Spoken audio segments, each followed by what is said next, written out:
കഴിഞ്ഞ ദിവസം ഒ-പിയിൽ ഒരു അമ്മ വന്നായിരുന്നു. ആള് സംസാരിക്കുമ്പോൾ പോലും ഭയങ്കര കരച്ചിലാണ്. ഇതാണ്ട് ഹസ്ബൻഡാണ് പറഞ്ഞു, ഡോക്ടറെ ആള് വീട്ടിലാണെങ്കിലും ഇങ്ങനെ ചെറിയൊരു കാര്യം കിട്ടിക്കഴിഞ്ഞാൽ ഭയങ്കര ദേഷ്യവും കരച്ചിലൊക്കെ ആണെന്ന്. ഇവിടെ നമ്മൾ മനസ്സിലാക്കേണ്ട ഒരു കാര്യമുണ്ട്.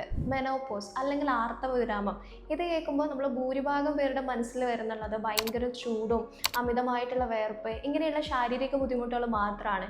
ഇത് മാത്രമല്ല, ഈ ഒരു സമയത്ത് സ്ത്രീ ഏറ്റവും തളർത്തുന്നുള്ളത് അവരുടെ മാനസികമായിട്ടുള്ള മാറ്റങ്ങളാണ്. അതായത് ഈസ്ട്രജൻ്റെയും പ്രൊജസ്ട്രോണിൻ്റെ അളവിൽ കുറവ് വരുമ്പം ഇത് നമ്മുടെ ബ്രെയിനിലെ സെറട്ടോണിൻ എന്ന് പറയുന്ന ഹാപ്പി ഹോർമോണിനെ ബാധിക്കും. ഇതിൻ്റെ ഫലമായിട്ട് കടുത്ത മൂഡ് സ്വിങ്സ്, അകാരണമായിട്ടുള്ള സങ്കടം, പെട്ടെന്ന് ദേഷ്യം വരിക, കരച്ചിൽ, ഉറക്കമില്ല, അതുപോലെ ആൻസൈറ്റി വരെ ഉണ്ടാവാറുണ്ട്. ഇങ്ങനെ ഒരു ഭ്രാന്ത് പിടിക്കുന്ന അവസ്ഥയും അതുപോലെ നമ്മൾ സ്വയം മനസ്സിലാക്കും നമ്മൾ സ്വഭാവത്തിൽ മാറ്റം ഉണ്ടെന്നൊക്കെ.